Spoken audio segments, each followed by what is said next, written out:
स्थान ग्रहण करें। भारत माता की, भारत माता की। यहां मंच के दाहिनी तरफ स्थान खाली कर दे, सामने विराजे।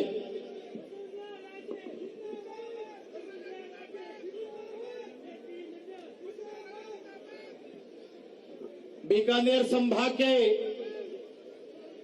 बूथ अध्यक्ष संकल्प सम्मेलन में हमारे बीच में पधारे राष्ट्रीय अध्यक्ष माननीय जगत प्रकाश नड्डा जी का मैं हार्दिक स्वागत अभिनंदन करता हूं।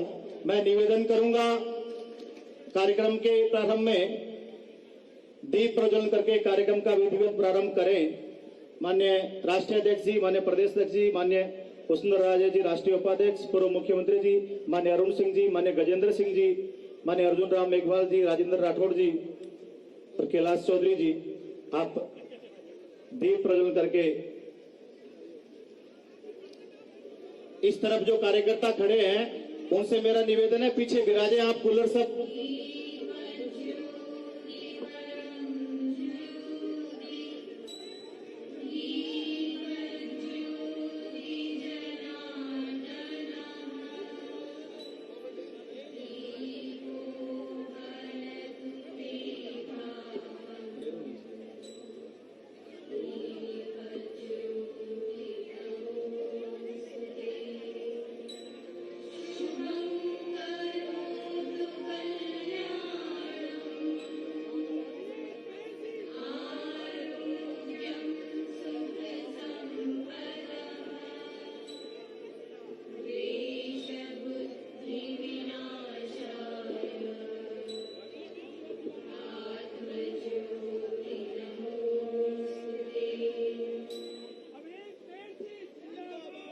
Bharatiya Janata party, Bharatiya Janata party.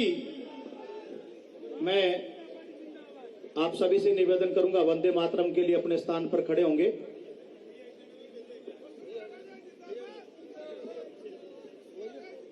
हिरेन जी।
भारत माता की, भारत माता की।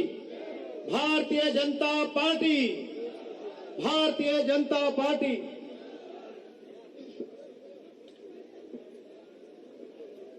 विश्व की सबसे बड़ी पार्टी के राष्ट्रीय अध्यक्ष बीकानेर संभाग के कार्यकर्ताओं का परम सौभाग्य कि आज हमारे बीच पधारे हैं। मैं निवेदन करूंगा भारतीय जनता पार्टी राजस्थान के अध्यक्ष डॉक्टर सतीश पूनिया जी से कि माननीय राष्ट्रीय अध्यक्ष जी का साफा पहना करके राजस्थान की तरफ से राजस्थान की आन बान शान पगड़ी पहना करके उनका स्वागत करें। डॉक्टर सतीश पूनिया जी।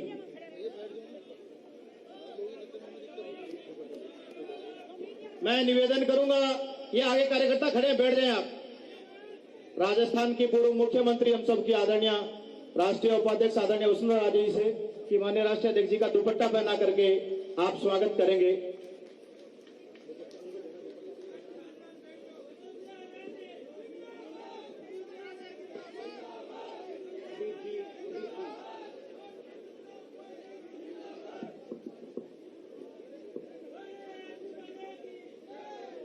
मैं निवेदन करूंगा माननीय अरुण सिंह जी वैसा से कि गुलदस्ता भेंट करके माननीय राष्ट्रीय अध्यक्ष जी का स्वागत करें। माननीय गजेंद्र सिंह जी, माननीय अर्जुन राम मेघवाल जी, कैलाश चौधरी जी, माननीय राजेंद्र राठौड़ जी गुलदस्ता भेंट करके उनका स्वागत करें। माननीय निहाल चंद जी, हमारे गंगानगर के सांसद, माननीय राष्ट्रीय अध्यक्ष जी का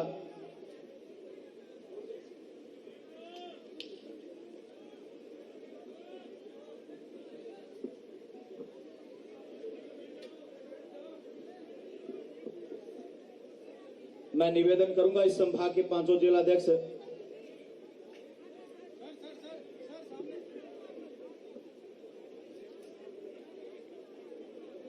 जो कार्यकर्ता खड़े हैं बाहर, कार्यकर्ताओं की बहुत हुजूम उमड़ रहा है।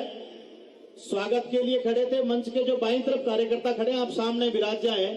50 डिग्री टेम्परेचर है, उसके बावजूद भी कार्यकर्ता सड़कों पर स्वागत के लिए उमड़े हैं। मैं आप सबको हृदय से अभिनंदन करता हूं।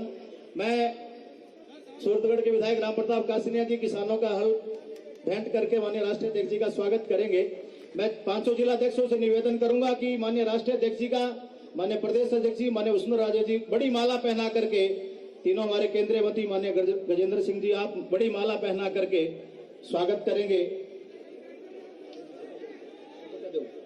आगे जो कार्यकर्ता वीडियो बना रहे हैं आप विराजें। हमारे इस संभाग के पांचों जिलाध्यक्ष माननीय प्रदेश अध्यक्ष जी माननीय वसुंधरा राजे जी बड़ी माला पहना करके स्वागत करेंगे। साइड में, थोड़ा साइड में, चलो पीछे पीछे। भारत माता की, भारत माता की, भारतीय जनता पार्टी, नरेंद्र मोदी, नरेंद्र मोदी।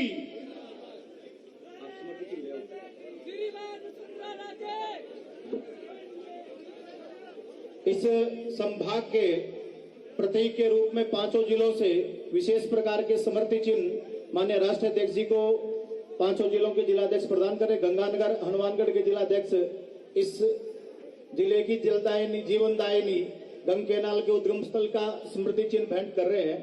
मैं उनसे निवेदन करूंगा आए और माननीय राष्ट्रीय अध्यक्ष जी का स्मृति चिन्ह प्रदान करके उस जिले के माननीय सांसद महोदय, अन्य विधायकगण भी आप आ जाए और स्मृति चिन्ह। मैं बीकानेर शहर और देहात के जिलाध्यक्ष ताराचंद जी, अखिलेश प्रताप सिंह जी से निवेदन करूंगा कि इस क्षेत्र की दशा और दिशा बदलने वाले माननीय महाराजा गंगा सिंह जी का स्मृति चिन्ह भेंट करके बीकानेर देहात के कार्यकर्ता स्वागत करेंगे।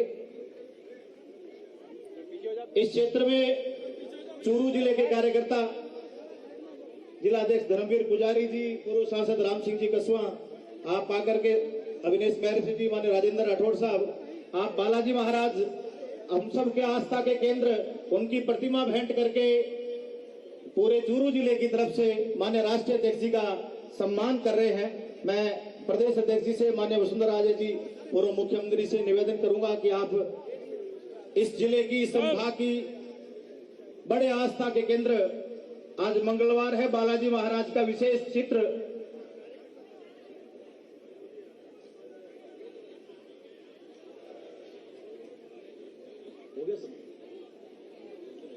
चूरू जिले के कार्यकर्ता जिलाध्यक्ष धर्मवीर पुजारी जी, उपनेता प्रतिपक्ष राजेंद्र राठौड़ जी, राम सिंह जी कसवा, अविनेश महर्षि जी, इस क्षेत्र की आस्था के बड़े केंद्र सालासर बालाजी महाराज का चित्र भेंट कर जोरदार तालियों से स्वागत करें।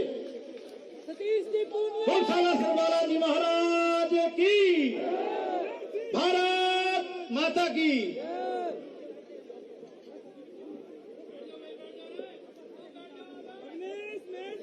इस सूरों की, इन वीरों की धरती पर मैं माननीय राष्ट्रीय अध्यक्ष जी का एक बार पुनः स्वागत अभिनंदन करता हूं।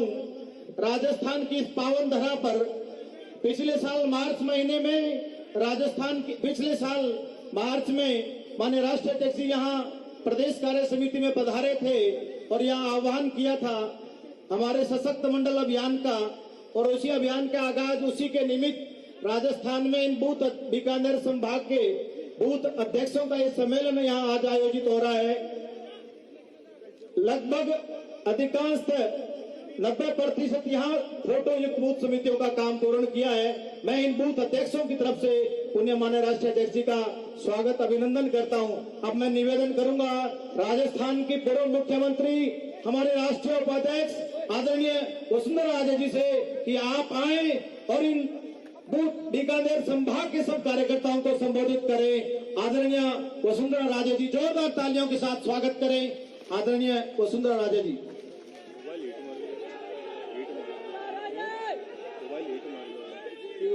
हीट मार लग रही है। चलो जरा कितो हो रहे आ जाओ आप आ जाओ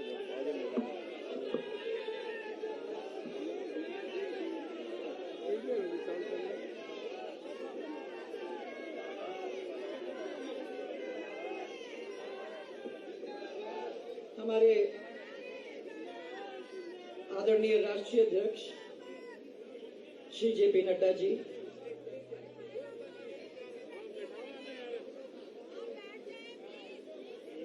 राजस्थान के प्रदेश प्रभारी श्री अरुण सिंह जी, प्रदेश अध्यक्ष श्री सतीश पूनिया जी, सह प्रभारी डॉक्टर भारती बहन जी, केंद्रीय मंत्री श्री अर्जुन जी मेघवाल, श्री गजेंद्र सिंह जी, श्री कैलाश चौधरी जी, उपनेता प्रतिपक्ष श्री राजेंद्र जी, संगठन महामंत्री श्री चंद्रशेखर जी, इस क्षेत्र के लाडले सांसद श्री निहाल जी, उपस्थित सभी सांसद, सभी विधायक, सभी जिलाध्यक्ष, सभी जनप्रतिनिधि और सबसे बड़े हमारे परिवार के सभी कार्यकर्ता, बंधु और बहनें, उपस्थित संभाग के जो विधायक हैं,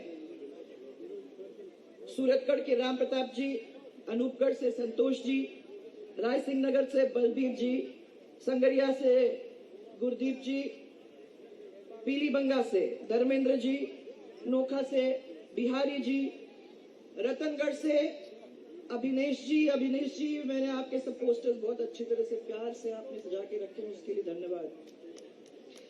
बीकानेर पूर्व से मालूम नहीं सिद्धि जी आई हैं कि नहीं, परंतु सिद्धि कुमारी जी,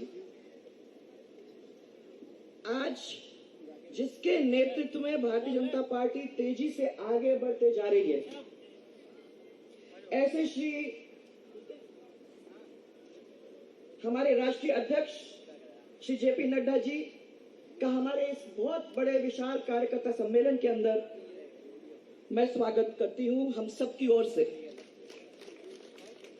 नड्डा जी, सबसे पहले मैं प्रदेशवासियों की ओर से अभी आपने जो 4 प्रदेशों के अंदर चमत्कार दिखाया है, उसके अंदर यूपी, उत्तराखंड, मणिपुर और गोवा, आप लोगों के प्रभावशाली नेतृत्व की वजह से भारतीय जनता पार्टी को बहुत बड़ी सफलता मिली है। उसके लिए मैं हम सब की ओर से आपको बहुत सारी बधाई देना चाहूंगी।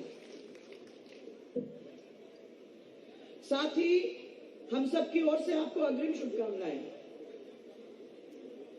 आगे अभी चुनाव फिर से आने वाले हैं, गुजरात के और हिमाचल के, उसके बाद कर्नाटक के, और उसके बाद राजस्थान, मध्य प्रदेश और छत्तीसगढ़ के, जहां भी मुझे विश्वास है कि एक ऐतिहासिक बहुमत हम सबको, हमारी पार्टी को और हमारे इस नेतृत्व को, इनके अंदर सरकार भी बनेगी और बहुत बड़ी सफलता हम लोगों को मिलेगी। यही मुझे और मेरे सब साथियों का यहाँ विश्वास है। अध्यक्ष जी, आपको याद होगा कि एक समय था 1984 के अंदर, जब हमारे सिर्फ 2 सांसद थे। आज बड़े गर्व का विषय है कि आप सबके नेतृत्व में उसी भारतीय जनता पार्टी के देश के अंदर 300 से ज्यादा तो सांसद हैं, और जो विधायक हैं हमारे, सबसे ज्यादा विधायक पूरे देश के अंदर हमारे हैं, 1443 विधायक। हम उंगली के ऊपर गिन सकते हैं। इतनी बड़ी सफलता कहां से कहां भारतीय जनता पार्टी आई है। मैं आपको, प्रधानमंत्री जी को, गृह मंत्री जी को, सबको बधाई देना चाहती हूं, क्योंकि ये आपका कुशल नेतृत्व था। मोदी जी का जो विकास का विजन था और गृह मंत्री जी की जो सोच थी, ये उसी का परिणाम हम लोगों को आज देखने को मिल रहा है। जो भारतीय जनता पार्टी कहती है वो करके दिखाती है।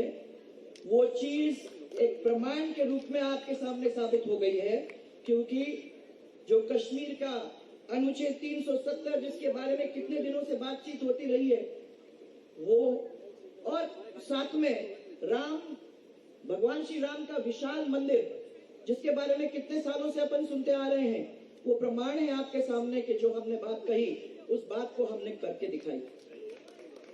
पंडित दीनदयाल जी, डॉक्टर श्यामा प्रसाद जी, हमारे अटल बिहारी वाजपेयी जी, लाल कृष्ण जी आडवाणी जी, और उसके साथ साथ राजमाता साहब और भैरव सिंह जी शेखावत, इन्होंने सबने मिलके भारतीय जनता पार्टी का दीपक जलाने का काम किया था बहुत साल पहले। आप लोगों को सबको मालूम है कि उन्होंने कितनी मेहनत वहां की थी।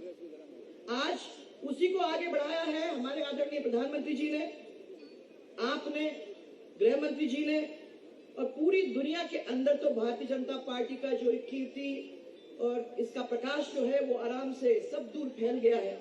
और सबसे बड़ी पार्टी आज विश्व के अंदर अगर कोई है तो वो है भारतीय जनता पार्टी। सब सो मत जाओ भाइयों, सब थोड़ा सा हाँ, इसीलिए मैंने पूछा आपसे, नहीं तो मैं कह ही देती। और आज जो मोदी जी की दोनों सरकारें हैं, देश में माना जाता है कि वो जनता की हितैषी सरकारें हैं और थी। चाहे वो जनधन योजना हो, चाहे वो उज्ज्वला योजना हो, चाहे वो प्रधानमंत्री आवास योजना हो, और चाहे वो सौभाग्य योजना हो, इन सब के द्वारा देश के अंदर उसकी हुलिया, देश का हुलिया ही बदल गया है। और अंतरराष्ट्रीय स्तर पर भारत की पहचान जोरदार तरीके से बनी है, वो आप लोगों को सबको अच्छी तरह से मालूम है। परंतु अब आप देखिए, एक तरफ तो केंद्र में हमारी सरकार सबका साथ, चलो बोलो मेरे साथ, सबका साथ, सबका विकास, सबका विश्वास, और ये आप लोगों के लिए है सबका प्रयास, ये तो एक तरफ चल रहा है। और दूसरी तरफ राजस्थान की सरकार, कांग्रेस की सरकार, खुद का साथ और खुद का विकास, एक तरफ वो, एक तरफ ये, और वो खुली तरह से आप लोगों के सामने, सबके सामने ये फॉर्मूला जो कांग्रेस सरकार का है वो अच्छी तरह से आपके सामने आ गया। बहुत सारे कीर्तिमान आपके सामने स्थापित किया है अशोक गहलोत जी ने। भ्रष्टाचार में सबसे उच्च स्तर पे पहुंचने का काम इस प्रदेश ने किया है।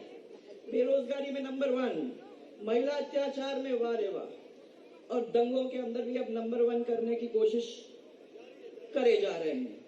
अत्याचार के अंदर आपके देखिए, अत्याचार ही अत्याचार, दंगों के अंदर जो आपने देखा है कोई रोक नहीं, दुष्कर्म, लूट, ये सब आप लोगों के सामने रोज के रोज देखने को मिल रहे हैं। प्रदेश की जनता तो असुरक्षित है,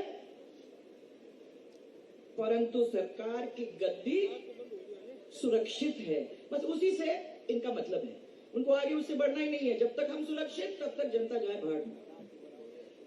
बिजली की समस्या आप लोगों के सबके सामने आई है, क्योंकि मेरे पास लगातार फोन आते रहते हैं। हाहाकार मचा हुआ है, सब लोग कह रहे हैं कि इस गर्मी के अंदर तो हम लोगों को घरेलू बिजली तो मिलती नहीं है, वो भूल जाओ, परंतु किसानों की बिजली जो हमारे लिए इतनी जरूरी है, वो बिजली भी हम लोगों को नहीं मिलती।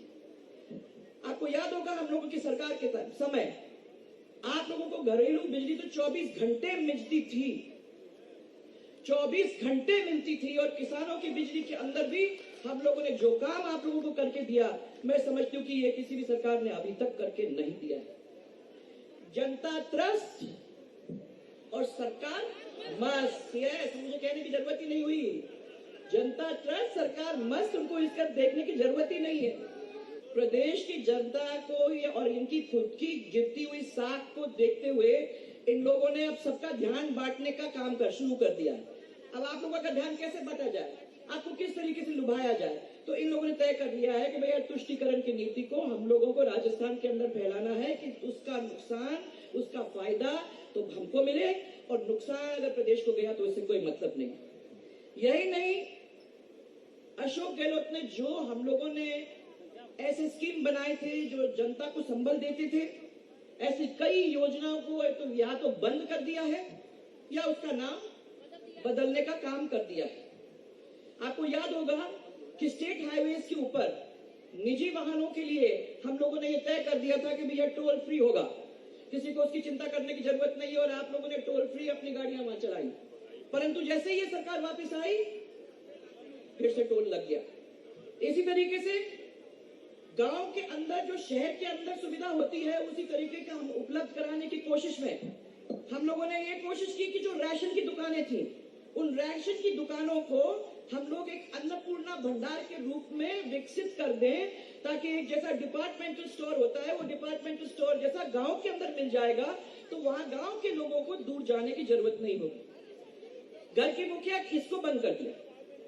घर की मुखिया को ध्यान में रखते हुए भामाशाह नारी सशक्तिकरण योजना, हमारी बहनें जब बैठी हुई है, आपको सबको याद है, कार्ड मिलता नहीं था, हमने कार्ड महिला के नाम पर बनाया, जो घर की मुखिया माना हमने।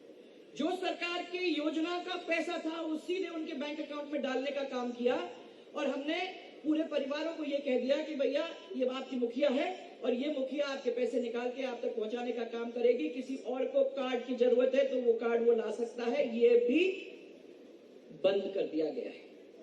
मुख्यमंत्री जल स्वावलंबन योजना, आप सबको मालूम है कि इस जल स्वावलंबन योजना के अंतर्गत हम लोगों ने 3 साल के अंदर जो आप लोगों के हैंडपंप सूख गए थे, उनके अंदर पानी लाने का काम किया। जो आपके कुएं खत्म हो गए थे, ऐसे कई कुएं 3 साल के अंदर ऐसी स्थिति में आ गए जिनमें पानी फिर से वापस आ गया। लोग बाहर के, सरकारें बाहर की इस योजना को देखने के लिए आए, वो लेके अपने अपने प्रदेशों के अंदर, अपने अपने देशों के अंदर उसको ले गए, परंतु हमारी सरकार ने उसको बंद करने का काम कर दिया।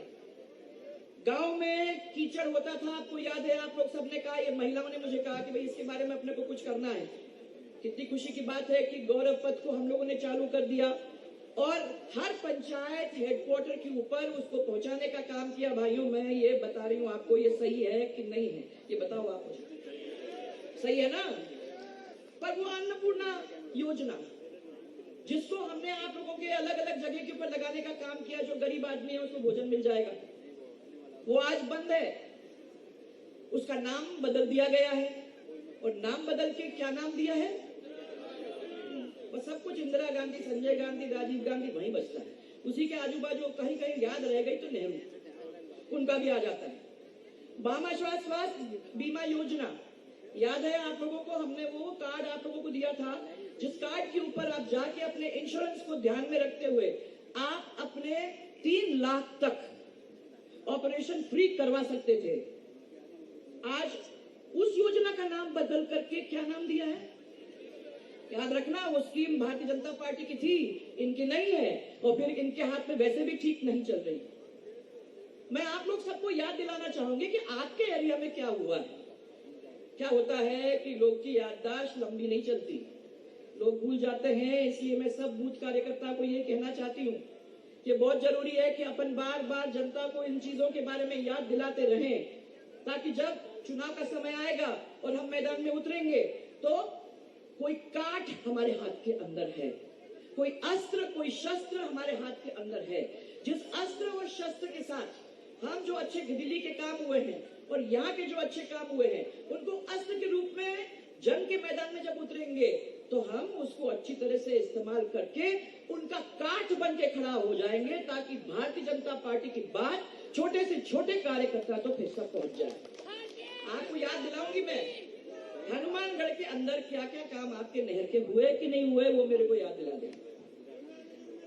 कितने बड़े काम, गंगानगर और वो दोनों का कह रही हूँ। इस क्षेत्र की बात करें तो आप देखिए कि 2300 करोड़ रुपए की नहरी तंत्र को सुदृढ़ करने का काम, उसकी स्वीकृति नहीं दी, काम भी शुरू हो गया, परंतु इनने बंद करने का काम किया।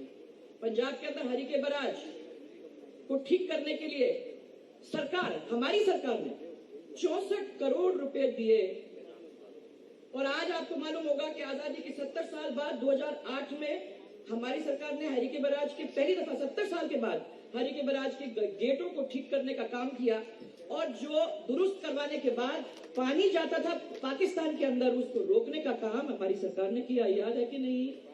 याद है आप लोगों को?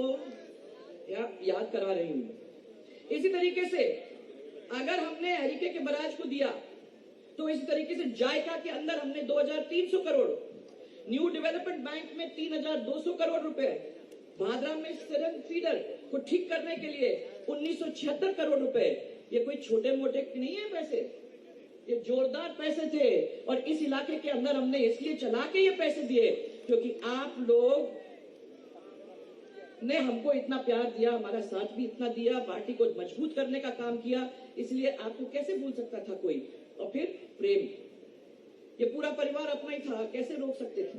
ये पैसा आपका था, इसलिए जरूरी था कि ये पैसा आप तक पहुंचाने का काम हम करें। हनुमानगढ़ के लोग यहाँ बैठे होंगे तो उनको भी मैं कह रही हूँ कि सेम याद है, कितना रोना रोते थे कि ये सेम की वजह से हमारे पूरे के पूरे खेत खत्म हो गए हैं। आज वो सेम की समस्या आपकी दूर कराने का काम ही नहीं किया, आज उन खेतों के अंदर फसल लहरा रही है। याद रखो, ये भारतीय जनता पार्टी की सरकार ने आपको दिया। अब आ जा थोड़ा सा रोड के ऊपर, थोड़ा सा रोड के ऊपर आ जा। आज भी याद है मुझे 17 अगस्त 2016 रक्षाबंधन का दिन था और गडकरी जी और हम लोग आप लोगों के बीच में आए थे। हमने उद्घाटन किया था सूरतगढ़ गंगानगर के रास्ते का, जिसके अंदर आपको याद होगा 78 किलोमीटर और 523 करोड़ रुपया लगा था। आज उस सड़क के ऊपर आप लोग चलते हो, थोड़ा याद करना हो, भारतीय जनता पार्टी की सड़क थी।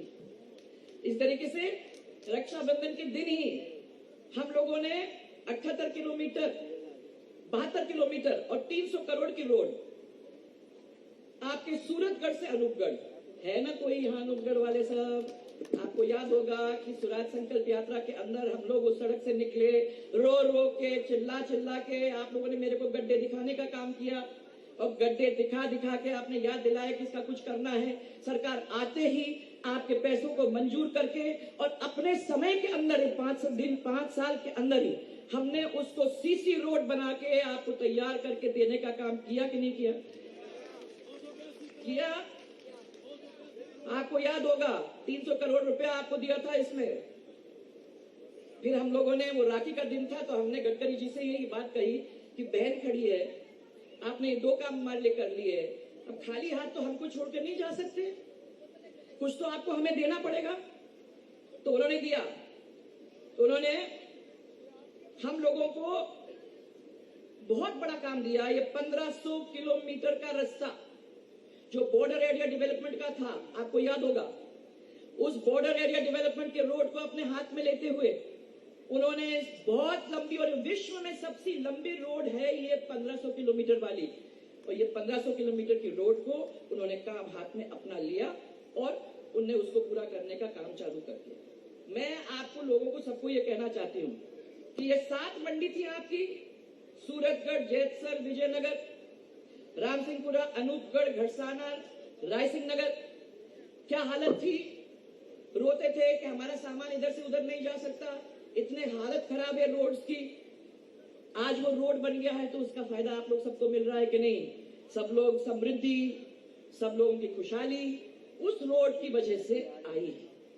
और अभी अभी एक और रोड जो हम लोगों के उस समय गडकरी जी ने हमको दी थी, वो थी आपके जामनगर वाली रोड, अमृतसर से जामनगर, जिस अमृतसर और जामनगर के अंदर गंगानगर, हनुमानगढ़, आपके बीकानेर, आपके जोधपुर, जैसलमेर, आपका बाड़मेर, जालोर तक का काम उसमें हुआ। यही 1500 किलोमीटर वाली बॉर्डर डेवलपमेंट एरिया वाली रोड पे उसमें भी हुआ। ऐसे तो कितने छोटे छोटे काम हुए, मैं उसको कहना नहीं चाहती हूँ। याद होगा अनूपगढ़ के रोड को आप लोगों ने टोल के बारे में कहा था, तो वो एक रोड है जिसको हम लोगों ने कंप्लीटली टोल फ्री बनाने का काम किया, परंतु अशोक गहलोत की सरकार आई नहीं और वो फिर लग गया टोल, वो तो होना ही था। अब आपको मैं, याद होगा डिग्गी, याद होगा गौरव पथ, मैं कह रही हूं कि गौरव पथ तो करीबन 210 तो आपके हनुमानगढ़ में, 298 आपके गंगानगर के अंदर, बहुत कम रह गए थे जो पंचायत जुड़े नहीं थे। हर पंचायत के ऊपर 12वीं का स्कूल आप लोगों को करके दिया था कि नहीं दिया था? आज इस सरकार ने क्या किया है, याद करो सब लोग। मैं आप लोगों को यही कहना चाहती हूं ये समय अब हम लोगों को ध्यान देने की जरूरत है। आपको खालों को, आपके खाले थे, आपने कहा था इन खालों को आप कवर करवा दोगे तो हमारा पानी हमको सही तरीके से मिलेगा। खालों को कवर करवाना, डिग्गी का काम करवाना, जो आपके काम थे उसके लिए पैसे जब जहां आपने कहा, हम लोगों ने कभी आपको ये नहीं कहा कि हमारे पास पैसे नहीं है। आज इतने सारे कार्यकर्ता हम लोगों के सामने बैठे हुए हैं, बूथ के कार्यकर्ता हैं, इन योजनाओं के बारे में आपको बताना पड़ेगा। इसी पे हमारी लड़ाई होगी। हमारे जो बड़े काम आ रहे हैं वो तो है ही है, परंतु जब जनता आपसे पूछेगी कि आपने यहाँ छोटे काम क्या किए, तो जनता को ये याद दिलाने की जरूरत होगी कि आज जो कांग्रेस कर रही है उससे 100 गुना काम हमने करके आपको दिया। इसलिए उन काम के ऊपर हम खड़े होके यहाँ आप लोगों के बीच में खड़े। तो मैं सब कार्यकर्ताओं को हाथ जोड़कर यही कहना चाहती हूँ, चाहे वो बूथ अध्यक्ष है, चाहे वो पन्ना प्रमुख है, चाहे वो शक्ति केंद्र का है, सब लोगों को मिलकर ये ध्यान रखना है कि पार्टी है, पार्टी एक परिवार है, और जब हम मतदाता के बीच में जाते हैं तो वो मतदाता भी हमारा परिवार है। उसको हम क्या सीख दे सकते हैं, उसका विकास का काम हम क्या करके उसको दे सकते हैं, उसकी बात को कहां तक पहुंचा सकते हैं, ऊपर की बात उन तक कैसे पहुंचा सकते हैं, ये सब चीजों के ऊपर आप लोगों को ध्यान देने की जरूरत है। अब चुनाव आ गए भाई साहब, इसलिए आप लोग सबको और सतर्क होना पड़ेगा। बड़ी लिस्ट लेके, बड़ी सूची लेके राहुल गांधी, कांग्रेस वाले, अशोक गहलोत आप लोगों के पास आएंगे। 10 दिन के कर्जा माफ करने की याद दिला देना उनको। ये भी याद दिला देना कि आपने कहा था कि जहां हम लोगों को काम मिलता है उस काम के पास हम ऐसे ऐसे प्रोसेसिंग यूनिट लगा देंगे जिसका फायदा आप लोगों को मिलेगा। कोई प्रोसेसिंग यूनिट नहीं, कोई कर्जा माफ नहीं, कोई भी जो दूसरे छोटे मोटे वायदे किए थे उनको पूरा नहीं किया। कल अध्यक्ष जी आप एक बहुत बड़ा काम करने जा रहे हैं, भारतीय जनता पार्टी के कार्यालयों का उद्घाटन होगा। मैं आपको खाली ये आपके सामने सबको इनको भी याद दिलाना चाहूंगी कि जब हमारी सरकार थी, राजस्थान की सरकार थी, तब सबसे पहले इन कार्यालयों को बनाने के लिए, क्योंकि कोई भी पॉलिटिकल पार्टी जमीन खरीद नहीं सकती थी, उनको खरीदना अगर पड़ता था तो किन्हीं संस्थाओं के द्वारा हम लोगों ने विधानसभा के अंदर भूमि अधिग्रहण अधिनियम पास करवाया, और उसके द्वारा जो भी रजिस्टर्ड नेशनल पार्टी है उनको ये कह दिया कि आप लोगों को जमीन मिल जाएगी, आप लोग अपना काम। और हमने इसलिए दिया क्योंकि हमें मालूम था कि कोई और पार्टी नहीं है जो कार्यालय बनाना चाहेगी, खाली बीजेपी ही है जो आगे चल के कार्यालय बनाना चाहेगी। मुझे बड़ी खुशी है कि 33 जिलों के 27 हम लोग जमीन ले सके, वो भी 6 महीने के अंदर। और आज बड़ी खुशी है ये देख करके कि कल इतना बड़ा कार्यालय का उद्घाटन होगा, ऐसे और 6 कार्यालय का भी उद्घाटन होगा या उनकी शुरुआत होगी, और ऐसे कार्यालय पूरे राजस्थान के अंदर फैलेंगे जिसमें हमारी पार्टी की मजबूती और होगी। आज मैं फिर से आप लोग सबकी ओर से हमारे राष्ट्रीय अध्यक्ष जी का यहाँ एक किस्म से स्वागत करती हूँ, और मैं ये विश्वास यही करती हूँ कि आपने अपना इतना बहुमूल्य समय हमारे लिए निकाला है, ये व्यर्थ नहीं जाएगा। आपकी बात को सुनने के लिए सब लोग यहाँ आए हैं, और मुझे ये विश्वास है कि इन सब चीजों को लेके वो वापस घर जाएंगे और अपने बूथों के अंदर इसको फैलाने का काम करेंगे। मैं कार्यकर्ताओं को सबको जिन्होंने इस गर्मी के अंदर चल के यहाँ आए हैं, उनको सबको साधुवाद देती हूँ, धन्यवाद देती हूँ कि आप लोग यहाँ आए और आपको राष्ट्रीय अध्यक्ष जी का यहाँ आशीर्वाद मिलेगा। सब लोग बहुत बहुत धन्यवाद। आप लोगों के दर्शन बहुत दिनों बाद करने का मुझे बड़ी खुशी हुई, और मुझे विश्वास है कि ये प्रेम जो हम लोग सबके बीच में इतने सालों से रहा है वो चलता रहेगा। यही प्रेम है जिसने इस भारतीय जनता पार्टी को इतना मजबूत किया है। इस पार्टी को फिर मजबूत करते अपन रहेंगे। बहुत सारा आपको प्यार और बहुत बहुत आपको धन्यवाद।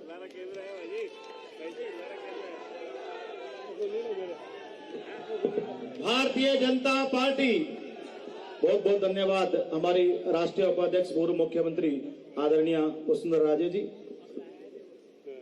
मार्च में राष्ट्रीय अध्यक्ष जी के आह्वान के बाद जिनके कुशल नेतृत्व में राजस्थान भारतीय जनता पार्टी ने 52,000 में से 45,000 सक्रिय फोटो युक्त बूथ समितियां, पन्ना प्रमुख नियुक्ति अभियान का काम डॉक्टर सतीश पूनिया जी, मान्य चंद्रशेखर जी और प्रदेश प्रभारी अरुण सिंह जी के नेतृत्व में राजस्थान की भारतीय जनता पार्टी की इकाई ने किया है।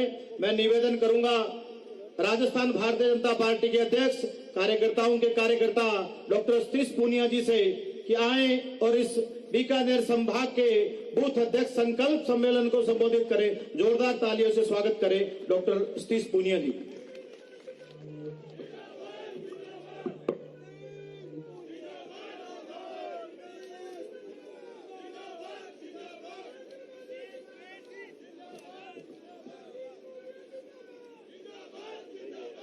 बोलो भारत माता की।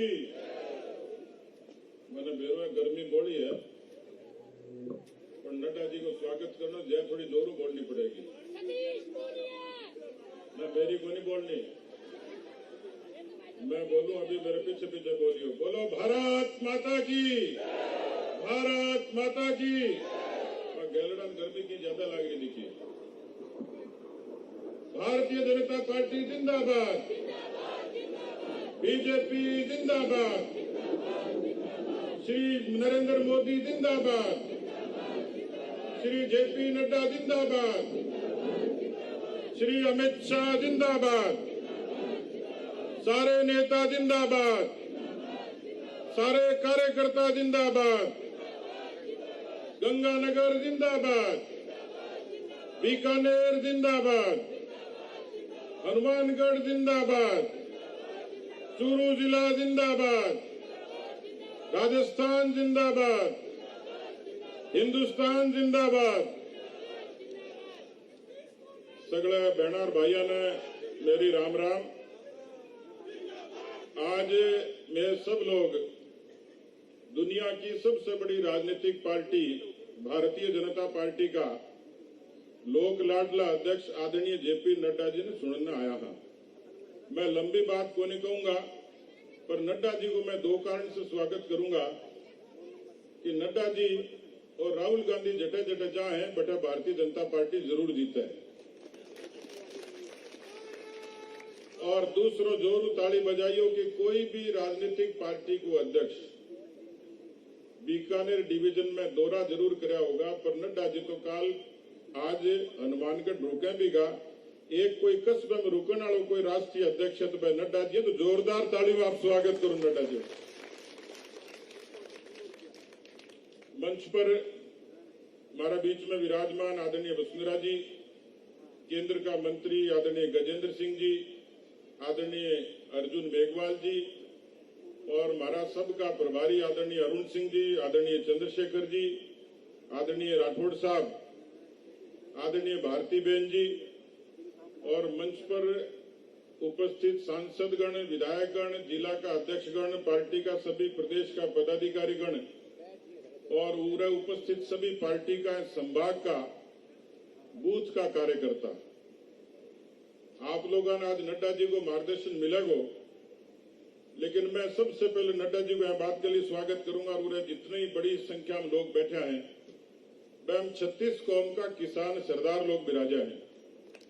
मैं आप लोगों ने वास्ते नड्डा जी के स्वागत के लिए धन्यवाद दूंगा कि मैं तो एक छोटे से चूरू जिले के गांव में किसान के घर में पैदा हुए और राजस्थान की धरती पर दुनिया की सबसे बड़ी पार्टी के सबसे बड़े प्रदेश को अध्यक्ष बनाने को कोई सौभाग्य दियो, कोई मैंने सम्मान दियो, तो मैं जेपी नड्डा जी दियो, भारतीय जनता पार्टी दियो। मैं वास्तव में चाहूंगा कि आप लोग जोरदार तालियां से स्वागत करें।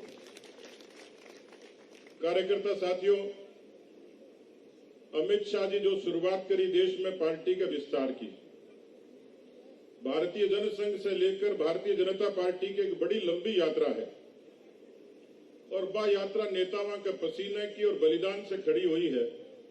राजस्थान में भी स्वर्गीय भैरव सिंह शेखावत जी से लेके ललित किशोर चतुर्वेदी जी तक, भंवरलाल शर्मा जी तक, जेपी माथुर साहब, इतना अनगिनत लोग हैं। भंवरलाल शर्मा जी से लेकर तमाम लोग, रघुवीर सिंह जी कौशल, मदन लाल सैनी जी, ऐसे सब लोग पार्टी ने आपके पसीने से खड़ी करी है। और आज जो विराट रूप है, 3 से 303 तक लोकसभा में पहुंचना सपने जिसे लागतो, लेकिन अब मैं श्रद्धा से याद करूंगा क्योंकि पूरे किसान भाई बैठे हैं। मैंने सुबह पत्रकारों पूछो कि बीजेपी किसानों के लिए क्या करो, तो इतना सारा लोग बैठे मेरी बात ने स्वीकार करेगा कि देश में किसानों के लिए पहली बार कोई क्रांतिकारी परिवर्तन आयो तो हिंदुस्तान के करोड़ा किसानों ने किसान क्रेडिट देने को काम कोई करो तो भारतीय जनता पार्टी और अटल बिहारी वाजपेयी जी करो। आप लोगों ने फसलों की बीमा योजना की सौगात दी तो वाजपेयी जी दी, आप लोगों ने ग्राम सड़कों की सौगात दी तो वाजपेयी जी दी, और मैं सब सौभाग्यशाली हाँ कि नड्डा जी और मोदी जी के नेतृत्व में राजस्थान में 70,000 किलोमीटर प्रधानमंत्री ग्राम सड़क योजना गांव की सड़कें बीजेपी के राज में बनी। किसान भाइयों, समय बदलो रे सूरतगढ़ की धरती है जब खुद प्रधानमंत्री जी उड़ा के और स्वास्थ्य सोइल हेल्थ कार्ड बनायो। आप प्रधानमंत्री की विजन देखो, वांगो दृष्टिकोण देखो, किसानों की उन्नति के लिए वह खेती उन्नत करें, वह के लिए जमीन की स्वास्थ्य किसी है वह कार्ड भी आप लोगों ने सूरतगढ़ की धरती से शुरुआत करी। और मैंने अब बात को गौरव है कि आज दुनिया की सबसे बड़ी किसानों के हक की कोई स्कीम है, नड्डा जी पूरा उल्लेख करेगा, लेकिन किसानों के लिए प्रधानमंत्री किसान सम्मान निधि योजना है। 11.8 करोड़ हिंदुस्तान के किसानों ने 1,82,000 करोड़ रुपया बांगे खाता में सीधा जमा करने को काम करे तो प्रधानमंत्री किसान योजना के जरिए हो। नौजवान और किसान भाइयों, मैं आदरणीय नड्डा जी निवेदन करना चाहूं कि हमारे 5 जिला संगठन का 131 मंडल है, 5,900 बूथ हैं। बूथ का वे सब कार्यकर्ता है जो संकल्प लेके आया है क्या डिवीजन की 24 सीटें हैं। अभी में 10 पर मैं काबिज आ, लेकिन मैं आपने भरोसा दिलवाऊंगा कि दोस्त 2013 के मैं 17 पर काबिज आ, लेकिन आज आपका चरण पड़ा है उत्तरी द्वार पर, तो मैं आप लोगों ने भरोसा दिलाऊंगा कि जो कार्यकर्ता सामने बैठा है वह कांग्रेस पार्टी के कुराज को मुकाबला भी कर रहे हैं, मुकदमा भी झेल रहे हैं। मैं आपने बता रहा हूं बीकानेर में बिजली की मांग के लिए जब ज्ञापन देने गया तो हमारे जिलाध्यक्ष पर प्रदेश के पदाधिकारियों पर मुकदमा बनाया, और केवल एक मुकदमा नहीं, राजस्थान का कम से कम 10,000 कार्यकर्ताओं पर मुकदमा अशोक गहलोत की सरकार बनाई। लेकिन मैं भी न डरन वाला न झुकन वाला, अशोक गहलोत के आतंक को या अराजकता को मुकाबलो करांगा, कोई हद तक जाके करांगा, और जरूरत पड़ेगी तो यह कार्यकर्ता इतना मजबूत है कि अशोक गहलोत की जेल भी भर जाएगा, जेल कम पड़ जाएगी लेकिन कार्यकर्ता कम गुण पड़ेगा। वास्ते कार्यकर्ता साथियों, आप लोगों ने आज ये तय करके जानो कि 24 की 24 विधानसभा सीट नड्डा जी को आगमन मारो सौभाग्य है। अटैक किसानों की बहुत बड़ी समस्या है। मैंने लगा कि मैं अभी पिछले दिना लावणी का टाइम आयो तो मैं जाते जाते खेत में रुकियो, एक किसान भाई सरसों की कटाई कर रहे हो। मैं पूछो जी क्या हालचाल है, बोले बढ़िया है। 24 में भी मोदी जी ने टेक्सा वोट, तो मैं क्यों क्या बात हुई, बोले सरसों तो बिक रही है 7,000 ऊपर, नरमो बिक तो 5500 को 12,000 बिकन लाग रहे है, जो में भी खूब माने मुनाफो है। तो मोदी जी कई जगह बात पूरी कर दी। अब मोदी जी जगह बात कही है, दूसरी बात माने पूरा करना है कि मोदी जी कही है कि राजस्थान ने और हिंदुस्तान ने कांग्रेस मुक्त करना है। तो मैंने लगा नड्डा जी वही अभियान लेके आए हैं, 24 की 24 सीट भारतीय जनता पार्टी के खाते में आवे और संकल्प लेके आप सब लोग जाओ। एक एक कार्यकर्ता पन्ना प्रमुख की नियुक्ति मजबूती से काम चाल रहे, 80% काम पूरा हो गयो। लेकिन नौजवान किसान भाइयों, सुबह में आयो तो मैं नड्डा जी ने भी निवेदन करूंगा ही कि हमारी सरकार यदि आवेगी, सरकार आवेगी पक्की और काम भी जो करो। अभी वसुंधरा जी गिनाया, भैरव सिंह जी से राज से लेकर वसुंधरा जी के राज में राजस्थान ने बदल तो आप सब लोग देखो कई तरीके से बदलाव को दौर शुरू हो किसानों की, नौजवानों की। लेकिन आज की अराजकता है, 7 लाख मुकदमा पहली बार हिंदुस्तान में दर्ज हुआ है। आ कानून व्यवस्था की हालत है, सड़क चाल तो आदमी सुरक्षित को नहीं, अस्पताल में को नहीं, स्कूल में को नहीं, सड़क पर को नहीं। राजस्थान के 60 लाख किसानों पर कर्जो है। और आपने ध्यान होगा तो कांग्रेस का एक अंतर्राष्ट्रीय नेता आया, 10 तक गिनती गिनी, जाने माने गिनती आवा ही को नहीं, बोला 10 तक गिनती गिनूंगा और किसानों को सारो कर्जो माफ कर दूंगा। तो मैंने भी एक बार लागो भगवान कृष्ण कोई अवतार ले लियो, देखो 10 दिन में कर्जो माफ कर दे। वो थारा हो गया, दिखा सबका कर्जा माफ हो गया। आदरणीय नड्डा साहब, 60 लाख किसान है जिनका 1,20,000 करोड़ का कर्जा बकाया है। 9,000 किसानों की जमीनें कुर्क हो गई। और इसी गंगानगर के, रायसिंह नगर के ठाकरी गांव के सोनलाल कटेल ने आत्महत्या की लाइव वीडियो जारी किया और ये कहा कि मैं कर्जे के कारण आत्महत्या कर रहा हूं और मेरी मौत का जिम्मेवार कोई है तो राजस्थान का मुख्यमंत्री है। अतः बहुत बड़ी संख्या में नौजवान भाई हैं। राजस्थान में 32% बेरोजगारी सबसे ज्यादा राजस्थान में है। भ्रष्टाचार को तो मेन्यू कार्ड बन गयो या रेस्टोरेंट में दाल फ्राई में रेट तय हुए पिया। और कानून व्यवस्था की मैं आपने बताई दी, 70 लाख बच्चा परीक्षा दी है राजस्थान में। आप कर थारा हमारे परिवार के सब नौजवान दी 70 लाख बच्चा और नौकरी दी है 1 लाख ने भी कौन दी पूरी। 69 लाख बच्चा को भविष्य के वो कोई दिशा कौन दिया सरकार। और यहाँ पर भी रीट में चीट इतनी करी कि किसान जो आपका पेट काट के कोई नौजवान ने आपकी कोचिंग कराई, नौकरी के लिए तैयारी कराई और बा नकल के कारण राजस्थान का कांग्रेस पार्टी के लोगों का घर भर गया, लेकिन बा नौजवान नौकरी की कोई उम्मीद को दिख रही। मैंने लगा आप सब लोग पूरी ताकत और तैयारी के साथ भारतीय जनता पार्टी पूरे 33 जिला में बढ़िया जन आक्रोश आंदोलन खड़े करो। अभी अलवर में बड़ी हुंकार रैली हुई और युवा मोर्चा रीट के खिलाफ बड़ो जबरदस्त आंदोलन करो।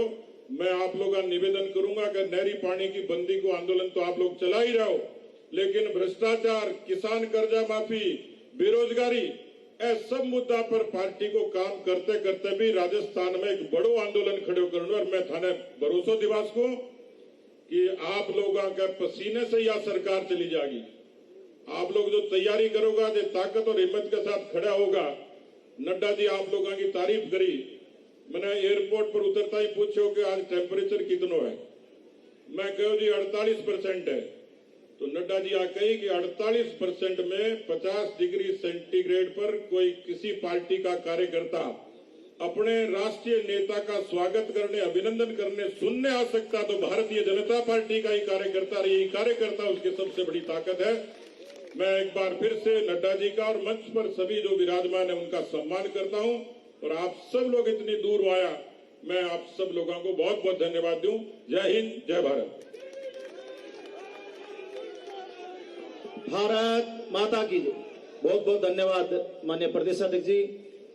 अब हम जो कार्यकर्ता संभाग के सुदूर क्षेत्रों से सुबह 6 बजे के चले हुए कार्यकर्ता, जिनका लंबा इंतजार हम कर रहे थे, जो विश्व की सबसे बड़ी पार्टी के राष्ट्रीय अध्यक्ष, जो देश भर के अंदर एक मॉडल बन चुके हैं, मैं उनसे आह्वान करूंगा, आप जोरदार तालियों के साथ मैं उनका आह्वान करते हुए कहूंगा, जन जन की आंखों में जल है, राजस्थान की जनता आज विकल है। आज चुनौती हम पुत्रों को, जिसमें राष्ट्र प्रेम अविचल है।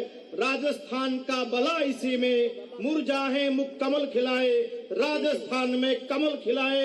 माननीय राष्ट्रीय अध्यक्ष जी को आह्वान करूंगा, राजस्थान के बीकानेर संभाग के इन बूथ अध्यक्षों को आप सब संबोधित करें। राजस्थान के अंदर संगठन के काम का विस्तार हो, राजस्थान के अंदर पुनः कमल खिले। जोरदार तालियों के साथ स्वागत करें माननीय राष्ट्रीय अध्यक्ष जी।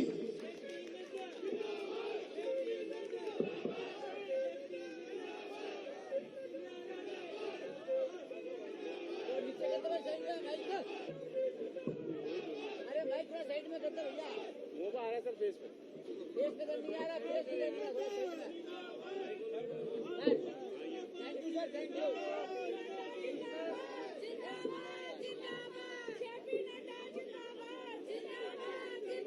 आज के इस कार्यक्रम में उपस्थित मंच पर विराजमान भारतीय जनता पार्टी के जुझारू अध्यक्ष श्री सतीश पूनिया जी, हमारे पूर्व मुख्यमंत्री बहन वसुंधरा राजे जी, हमारे पार्टी के प्रभारी और राज्यसभा में मेरे साथी श्री अरुण सिंह जी, हमारे सह प्रभारी बहन भारती बहन सियाल जी, संगठन मंत्री श्री चंद्रशेखर जी, भारत सरकार में मंत्री और मेरे साथी श्री गजेंद्र शेखावत जी, भारत सरकार में ही मंत्री और मेरे वरिष्ठ साथी श्री अर्जुन राम मेघवाल जी, भारत सरकार में मंत्री और इस क्षेत्र से संबंध रखने वाले श्री कैलाश चौधरी जी, हमारे हमारे पूर्व मंत्री और हमारे वरिष्ठ सहयोगी राजेंद्र राठौर जी, राजेंद्र जी गहलोत जी, राज्यसभा के सांसद विजेंद्र पूनिया जी, बिहारीलाल विश्नोई जी, आत्माराम जी तरड़, हमारे निहाल चंद जी, यहाँ के लोकप्रिय सांसद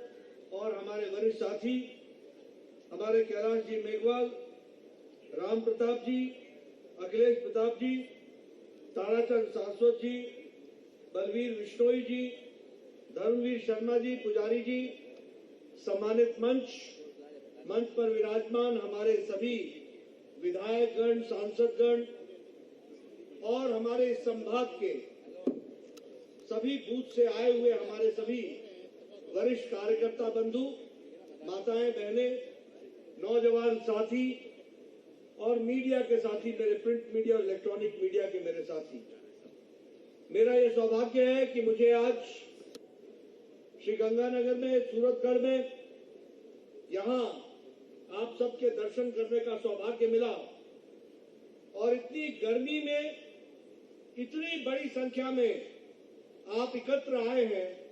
सबसे पहले तो मैं आप सबका धन्यवाद भी करता हूं और आपको अभिनंदन भी करता हूं कि आप सब ने इस कार्यक्रम में अपने आप को शामिल किया है। मैं जब यहाँ इस क्षेत्र में आया हूं सूरतगढ़ में, तो बाबा रामदेव के मंदिर को नमन करते हुए, उनसे आशीर्वाद लेते हुए अपनी बात को मैं प्रारंभ करता हूं। मुझसे पूर्व वक्ताओं ने आपके सामने विशेष करके सारी बातों को रखा। वसुंधरा जी ने क्या फर्क है उनके समय की सरकार और आज की सरकार, इसका बहुत विस्तृत रूप से चर्चा उन्होंने की है। उन्होंने आपको याद दिलाया कि भारतीय जनता पार्टी की सरकार किस तरीके से लोगों के हित में काम कर रही थी और आज की सरकार किस तरीके का काम कर रही है।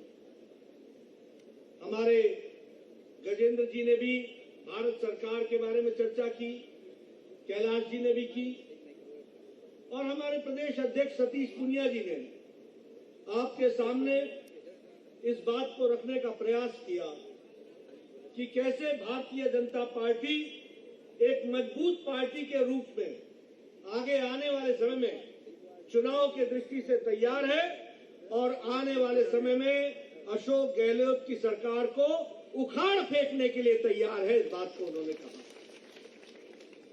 मित्रों, मैं यहां बूथ के कार्यकर्ताओं से कुछ बातें कहना चाहता हूं। सबसे पहली बात तो समझ लो कि बूथ ही वो रचना है जहां से सत्ता का उद्गम स्थान है। ताकत कहां से आती है? अगर हम ये कहें कि वो सत्ता का गर्भ है तो वह भी अतिशयोक्ति नहीं होगी, लेकिन हम उसको उद्गम स्थान तो कह ही सकते हैं। जो भी ताकत हमको मिलती है वो बूथ से मिलती है। इसलिए हम लोगों का नारा भी रहा, हमारा बूथ सबसे मजबूत। हमको अपने बूथ को मजबूत करना है और वो संस्कार देने हैं जिस संस्कार के माध्यम से पार्टी को हम मजबूती प्रदान करें। और मुझे बताया गया कि 52,000 के 62 बूथ हैं और यहाँ इस संभाग में, बीकानेर संभाग में 5,925 बूथ हैं। मेरा आप सबसे पहला और विनम्र निवेदन है कि ये 5,925 बूथ में कोई भी कमी नहीं आनी चाहिए, पूरी ताकत से उसको मजबूती प्रदान करनी चाहिए। और इसके लिए हमारा बूथ सबसे मजबूत, इस बात को तो हम आगे बढ़ाएं, लेकिन जो बूथ अध्यक्ष है वो उत्प्रेरक है, वो कैटलिस्ट का काम करता है, वो ताकत प्रदान करता है, वो कुल का रक्षक है। 1,000 वोटों के रक्षा करने वाला वो बूथ अध्यक्ष होता है, उसकी समिति होती है। इसलिए यहां बैठे सभी बूथ अध्यक्षों से मेरा फिर से विनम्र निवेदन है कि जमीन मजबूत रहेगी तो कोई भी आएगा उसको हम हराने में भी सफल होंगे और पार्टी की विचारधारा को यशस्वी करने में भी सफल होंगे। इस कारण से हमको उसको मजबूत करना है। मित्रों, अभी आपने जब वसुंधरा जी को सुना, सतीश पूनिया जी को सुना, आपने देखा होगा कि इन दोनों लोगों ने अपना रिपोर्ट कार्ड आपके सामने रखा। हमने क्या किया है, हमारी सरकार ने क्या किया है, हम क्या करना चाहते हैं। मित्रों, आपने कभी कांग्रेस के जमाने में किसी नेता को सुना है कि उसने रिपोर्ट कार्ड रखा हो? सुना है क्या? कभी सुना? मेरे इलाके में क्या होता था, पहाड़ी इलाका है, जब चुनाव आता था तो पहाड़ में चुनाव से पहले लोग चूना लगा देते थे जंगल में, और जंगल में चूना लगा के बोलते थे कि यहां से जाएगी सड़क, यहां से जाएगी सड़क। और जब चुनाव हो जाता था, चुनाव जीत जाते थे, तो बारिश आती थी, चूना बह जाता था और उनके वायदे भी बह जाते थे। और जब अगला चुनाव आता था तो फिर से चूना लगना शुरू हो जाता था। सही मायने में वो भारत की जनता को चूना लगाते थे। 70 साल यही काम किया, कोई रिपोर्ट कार्ड नहीं रखी। मैं ठीक बोल रहा हूं कि गलत बोल रहा हूं? जब चुनाव आता था तो बोलते थे पानी आएगा, पानी आएगा। और विश्वास दिलाने के लिए ये जो इरिगेशन डिपार्टमेंट है या आईपीएच डिपार्टमेंट है या वाटर ड्रिंकिंग डिपार्टमेंट है, ये रातों रात ट्रक से पाइपें जमीन पर फेंकवा देते थे। फेंकवाते थे कि नहीं फेंकवाते थे? और फिर बोलते थे, मेरे यहां तो यही करते थे, ये पाइपें आ गई हैं, अब बस पानी लग जाए, आएगा आएगा आएगा। चुनाव खत्म होता था, रातों रात पाइपें उठाई जाती थी और चला जाता था। और एमएलए साहब बोलते थे, मैं तो लगाना चाहता था लेकिन जनता जमीन ही नहीं दे रही है, पाइप हवा में तो लगेगी नहीं, इसलिए मैं नहीं लगा पाया। ये हमारे लोग हैं जो छाती ठोक करके हर चुनाव में अपने आप को जवाबदेह के रूप में आते हैं और जवाब देते हैं और जनता को अपना रिपोर्ट कार्ड रखते हैं। यह मोदी जी ने भारत की राजनीति की संस्कृति बदल दी है, कल्चर बदल दिया है। अब हमारे विरोधियों को भी आना पड़ता है तो विकास की बातें करनी पड़ती है। पहले क्या करते थे? जातिवाद, संप्रदायवाद, इलाकावाद, ऊपर नीचे का भेदभाव, जाति का भेदभाव, परिवार का भेदभाव, ये सारे भेदभाव में डिवाइड एंड रूल करके वो चुनाव जीते थे। आज मजबूरन उनको भी विकास की कहानी कहनी पड़ती। अभी आपने देखा होगा, अखिलेश वैसे बोलते हैं, चुनाव में बोलते रहे कि मुझे उनका आशीर्वाद है, मुझे उनका आशीर्वाद है, एक पर्टिकुलर संप्रदाय का आशीर्वाद है, एक जाति का आशीर्वाद है। लेकिन मजबूरन उनको भी विकास की बात उत्तर प्रदेश में कहनी पड़ी। ये अलग बात है कि उनकी बात लोगों ने नकार दिया और मोदी जी और योगी की बात को आगे लेकर के चल पड़े, इसको भी हमको ध्यान में रखना। लेकिन मित्रों, हमारी पार्टी जवाबदेह है, रिस्पॉन्सिबल है, रिस्पॉन्सिव है, चीजों को सही ढंग से उठाने का प्रयास करती है। और फिर मैं कहने के लिए नहीं कह रहा हूं, मैं एक दो उदाहरण आपके सामने देना चाहूंगा कि कैसे ये रिस्पॉन्सिबल सरकार है और कैसे ये रिस्पॉन्सिव सरकार है। मित्रों, आप लोगों को, बहुत कम लोगों को मालूम होगा कि इस देश में कांग्रेस के रेजिम में बीमारी की दवाई आने में 10 से 20 से 30 साल लग गए। आपको जानकर आश्चर्य होगा कि चिकन पॉक्स की दवाई भारत में 20 साल बाद पहुंची थी। आपको जानकर के आश्चर्य होगा कि बीसीजी की वैक्सीन भारत में 27 साल बाद आई थी। आपको जानकर आश्चर्य होगा कि टेटनस की दवा 38 साल भारत में बाद आई थी। और ये जो जापानी बुखार है, इसकी दवा को आने में 100 साल लग गए थे। जापान में 1906 में दवाई बन गई थी और भारत में ये 2006 में आई। यानी अच्छा, पोलियो की दवा भारत में 28 साल बाद आई। आज पोलियो मुक्त हो गया भारत, लेकिन भारत में जब सारे दुनिया में ये पोलियो ड्रॉप्स पहुंच गया तो 28 साल बाद भारत में पहुंचा था। ये भारत की तस्वीर थी। लेकिन आपने मोदी जी की सरकार बनाई। 2020 की जनवरी में कोरोना आया। 2020 के अप्रैल में टास्क फोर्स बैठा और 9 महीने के अंदर मोदी जी ने एक नहीं 2 वैक्सीन बना करके देश को दी। ये मैं इसलिए बोल रहा हूं कि ये जवाबदेह सरकार है, ये रिस्पॉन्सिबल सरकार है। कभी सोचा था कि भारत वैक्सीन बनाएगा और एक नहीं 2 वैक्सीन बनाएगा? आप विदेशियों की तस्वीर टेलीविजन में आज भी देखिए, लोग मास्क पहन के घूम रहे हैं।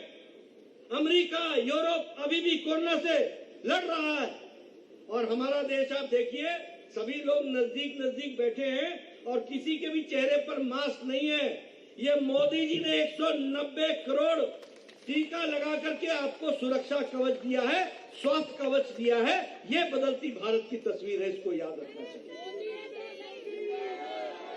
मैं ठीक बोल रहा हूं कि नहीं बोल रहा हूं? आपको 190 करोड़ डोज लगे हैं कि नहीं लगे हैं? 2 डोज लगे हैं कि नहीं लगे हैं? बूस्टर लगा है कि नहीं लगा है? सुरक्षा कवच दिया है कि नहीं दिया है? सब कुछ मुफ्त में दिया है कि नहीं दिया है? ये है बदलता भारत, ये है बदलता भारत। और आपको जानकर आश्चर्य होगा, भारत मांगने वाला देश था। दे दो, दे दो, अल्लाह के नाम पर दे दो, जो भी हो दे दो। था कि नहीं था?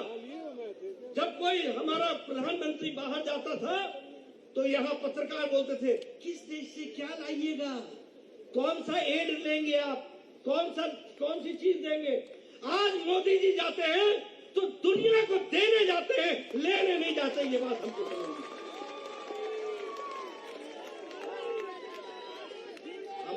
हमारे कांग्रेसी भाई पूछते हैं, क्या बदला क्या? अरे तुम बेरोजगार हो गए, इससे ज्यादा और क्या बदलेगा? तुमको कहां दिखेगा कि क्या बदला? ये वैक्सीन मैत्री हमने 190 करोड़ देश के लोगों को तो लगाया ही लगाया, बच्चों को भी लगाया। आज मैं देख रहा था 12 साल के बच्चों का 3 करोड़ से ज्यादा टीकाकरण हो गया। आज पहली न्यूज मेरे को सुबह मिली, 3 करोड़ से ज्यादा 12 साल के बच्चों को वैक्सीन लग गया। लेकिन आपको जान करके खुशी होगी कि 18.5 करोड़ वैक्सीन भारत ने, मोदी जी ने 100 देशों को पहुंचाई है। ये भी आपको ध्यान रखना चाहिए। और 48 देशों को 1.5 करोड़ वैक्सीन मुफ्त में दी है, भारत देने वाला बना है। ये भी आप समझिए। और यहां पर कांग्रेसी क्या कहते थे, ये मोदी वैक्सीन है, ये बीजेपी की वैक्सीन है। चुपके अपने लगवा लिया। कभी किसी कांग्रेसी का ट्विटर पर देखा कि वैक्सीन लगाते हो? कोई सोशल मीडिया में देखा? कहीं देखा? चुपके सबने लगा लिया और जनता को गुमराह करते रहे। मेरे को एक नेता मिला, मैंने कहा कैसी लगी मोदी टीका? लग गया ठीक से कि नहीं लग गया? मित्रों, ये राजनीति का स्तर है और ये राजनीतिक दृष्टि से काम चल रहा है। अभी बताइए, यूक्रेन में कोई देश अपने बच्चों को वापस लाया है? कोई देश? अमेरिका लाया क्या? यूरोप लाया क्या? ऑस्ट्रेलिया लाया क्या? कनाडा लाया क्या? अफ्रीका के देश लेके आए क्या? कोई नहीं लेके आया। ये मोदी जी हैं जिन्होंने 1 महीने में 23,000 बच्चों को वापस लेकर के आए और 5,000 बच्चे हमारे राजस्थान के हैं। 5,000 बच्चे राजस्थान से बच्चे वापस आए। किया कि नहीं किया? ये है प्रो। और कितने? 114 फ्लाइटें भेजी, 114 फ्लाइट्स। 14 फ्लाइट भारतीय एयरफोर्स की भेजी और बाकी भारतीय विमान भेजे। 114 फ्लाइटों में 23,000 बच्चों को 1 महीने के अंदर पहुंचाया। और भारतीय जनता पार्टी का एक कार्यकर्ता इन 23,000 बच्चों के घरों में 3 बार गया उनके माँ बाप को ढांढस भराने के लिए कि मोदी है तो मुमकिन है तुम्हारा बच्चा वापस आएगा। इस बात को आप बताइए, मोदी जी ने पुतिन से बात की कि नहीं की? मोदी जी ने ज़ेलेंस्की से बात की कि नहीं की? युद्ध रुकवाया कि नहीं रुकवाया? अपने लोगों को निकाला कि नहीं निकाला? और तो और दूसरे देश के बच्चे भी भारत का तिरंगा लेकर के निकल लिए। हमारे बेगवाल जी बोल रहे हैं, बोलिए ना पाकिस्तान के पाकिस्तान के। दूसरे देश के बच्चे भी भारत का झंडा, ये है बदलता भारत, ये है बदला हुआ भारत, ये है भारत की तस्वीर। आप बताइए, अभी 3 दिन के लिए यूरोप गए थे मोदी जी, सारे दुनिया में तहलका मचा कि नहीं मचा? मचा कि नहीं मचा? बर्लिन में सब लोग खड़े थे कि नहीं थे? कोपेनहेगन में खड़े थे कि नहीं थे? फ्रांस में थे कि नहीं थे? ये बदलता भारत है जिसको हमको समझना पड़ेगा। इसलिए मित्रों, मैं आपके साथ, और मैं यहां ये भी कहूंगा कि देखो मोदी जी ने कितना ख्याल रखा कि फिनलैंड की प्रधानमंत्री को भी वो ट्री ऑफ लव, जो आपका वो जो सिंबल है वो राजस्थान का, वो भी आर्टिजन दिया, तो प्रधानमंत्री जी ने वो राजस्थान का दिया हैंडीक्राफ्ट। ये भी हमको याद रखना चाहिए। फिनलैंड, सॉरी स्पेन नहीं, फिनलैंड। तो यह भी बताता है कि भारत के चीजों को किस तरीके से दुनिया के मंच पर मोदी जी रख रहे हैं, वो भी हमको ध्यान रखना चाहिए। देखिए, गांधी जी ने जीवन खादी के लिए लगा दिया। कांग्रेसी 70 साल से रहे, खादी का उत्थान नहीं कर पाए। और आपको जान करके खुशी होगी कि 2021-22 के मार्च में 1,15,000 करोड़ का टर्नओवर खादी ने आजाद भारत में सबसे ऊंचा लिया है। फास्ट मूविंग कंज्यूमर गुड के रूप में खड़ा हो गया। ये खादी का भी उत्थान किसने किया? यह भी मोदी जी के नेतृत्व में हुआ। यह भी हमको समझना चाहिए। हम इंपोर्ट करने वाले लोग थे, अब हम एक्सपोर्ट करने वाले लोग हो गए। $400 बिलियन भारत एक्सपोर्ट कर रहा है। 14.5% हमारा एक्सपोर्ट बढ़ा है, 14.5%। अब दुनिया से हम मांग नहीं रहे और फास्टेस्ट ग्रोइंग इकोनॉमी बन रहे हैं। 8.4 के रेट से हमारा विकास हो रहा है। और आपको जानकर के खुशी होगी कि मोदी जी ने कोरोना के बावजूद 2 साल से गरीबी की रेखा को 1% से नीचे रखा है। यह भी हमको ध्यान रखना चाहिए। और बीपीएल, गरीबी की रेखा से जो 22% थी, अब 10% रह गई है। 12% लोग गरीबी की रेखा से निकल चुके हैं, वो अमीरी की रेखा में आ गए हैं। यह भी हमको ध्यान रखना चाहिए। तो ये बदलता भारत है, ये बदलती तस्वीर है, जिसको हमको समझ करके चलना चाहिए। मित्रों, मैं ऐसे आंकड़े आपके सामने बहुत रख सकता हूं, लेकिन अभी मैं सिर्फ इतना ही कहूंगा। वसुंधरा जी ने और सतीश जी ने उसकी चर्चा की है। हमारी पार्टी गांव, गरीब, वंचित, पीड़ित, शोषित, युवा, महिला, किसान, इनको मजबूत करने वाली योजनाओं के साथ खड़ी है। अगर हम किसान की बात करते हैं, ये ठीक है किसान आंदोलन हुआ, ये ठीक है कि किसानों को भड़काया गया, ये ठीक है कि किसानों को मोदी जी ने भी कहा कि मैं नहीं समझा पाया जो उनके लिए मैं करना चाहता था। लेकिन मैं फिर कहूंगा कि बहुत किसान नेता पैदा हुए, लेकिन किसानों के लिए सही मायने में किसी ने काम किया है तो वो नरेंद्र मोदी ने किया है। यह भी हमको ध्यान रखना चाहिए। और मैं कहने के लिए नहीं कह रहा हूं, बताइए मंडियों को ई नाम से जोड़ा कि नहीं जोड़ा? बताइए करोड़ों किसान आज अपनी मंडी में ई नाम से जुड़ने के साथ अपने खेत से सीधे सामान बेच रहे हैं कि नहीं बेच रहे हैं? आप बताइए 11 करोड़ किसानों को 2-2 हजार रुपए साल, 6,000 रुपए साल का प्रधानमंत्री किसान सम्मान निधि में दिया कि नहीं दिया? आप बताइए प्रधानमंत्री किसान फसल बीमा योजना के सारे बॉटलनेक्स रिमूव करके उसको एक अच्छा योजना बनाया कि नहीं बनाया? आप बताइए कि फर्टिलाइजर की डीएपी की बोरी जो 2400 की थी वो आपको 1200 में मिल रही है कि नहीं मिल रही है? यानी 1200 मोदी जी आपको एक मुफ्त बोरी दे रहे हैं। ये भी ध्यान में रखना चाहिए। नीम कोटेड यूरिया मिल रहा है कि नहीं मिल रहा है? ये हमारे जल शक्ति मिशन के हमारे मंत्री बैठे हैं, बताइए जल शक्ति के माध्यम से पानी को पहुंचाने का योजना हो रही है कि नहीं हो रही है? घर घर पानी पहुंचाया जा रहा है कि नहीं पहुंचाया जा रहा है? खेतों में ईच ड्रॉप मोर क्रॉप को आगे बढ़ाया जा रहा है कि नहीं बढ़ाया जा रहा है?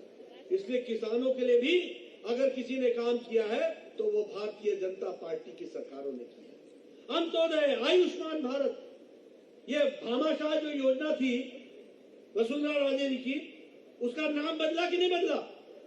बदला कि नहीं बदला? कुछ और बदला क्या?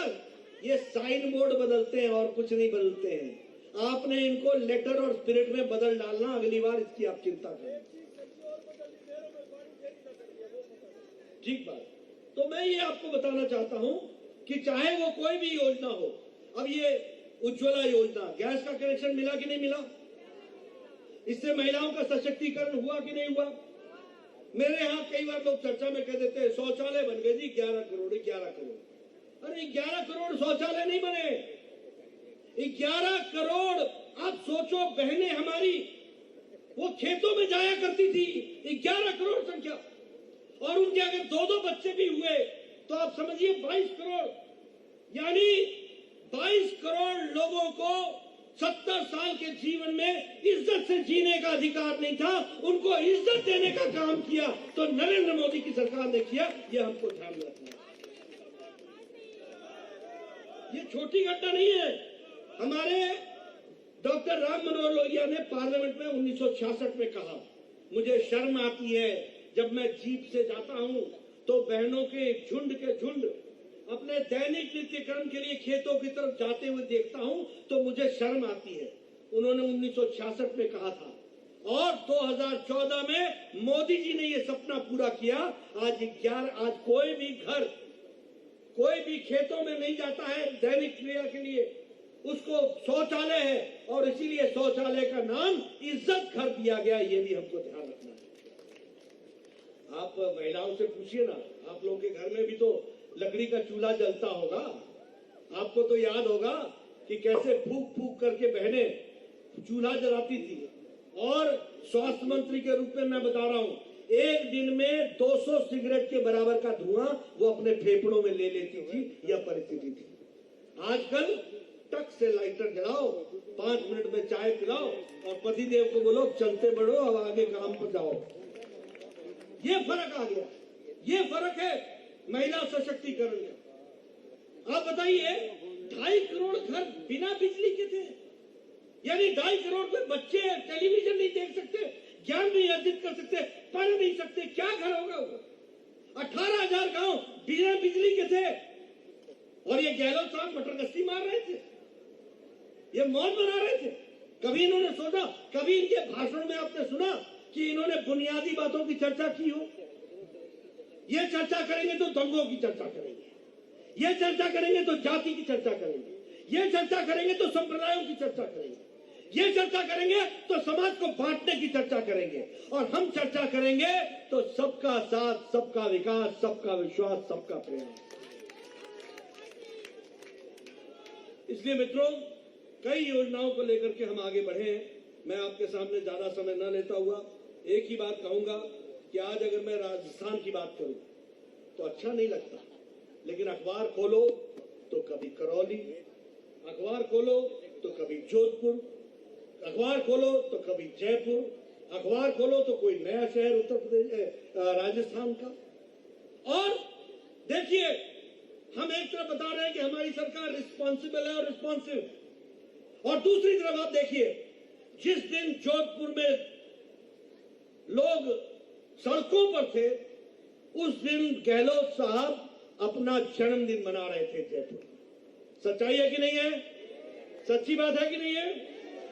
तो जब रोम जल रहा था तो न्यूरो बांसुरी बजा रहा था। यह स्थिति ला करके खड़ी की। और इन लोगों ने बहुत अच्छा धंधा ढूंढा। सूरज क्यों निकला? आरएसएस से पूछो। सूरज क्यों डूबा?